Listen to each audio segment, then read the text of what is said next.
पण जेव्हा तुमच्या घरावर संकट येईल तेव्हा ते तुम्हालाच पार करावं लागणार आहे. आम्ही अशा केसेस बघतोय बंधूंनो. आता लक्षात घ्या माता भगिनी, आवर्जून लक्ष घाला. आपल्या मुलीची मैत्रीण ही कधी पण बुरखा घालणारी नाही पाहिजे आपल्याला बंधू. नाही, गोष्ट लक्षात घ्या तुम्ही.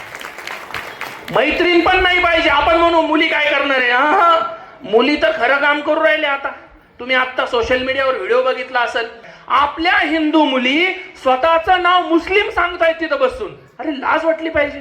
आपले हिंदू मुली खुशाल म्हणतात, हा आम्ही सेक्युलर आहोत. काय आहोत म्हणतात? सेक्युलर आहोत, आम्हालाही फरक पडत नाही. अरे कसा फरक पडत नाही? जर आपल्या दरवाजा समोर जर कोणी अब्दुल येत असेल तर आपण तो दरवाजा बिलकुल उघडायचा नाही, भलेही तो डिलिव्हरी बॉय असो नाही तर काही असो. हिंदूंनी केवळ आणि केवळ हिंदूंसोबतच व्यवहार केला पाहिजे. हा पहिला शपथ तुम्ही आज इथे घेतली पाहिजे म्हणून.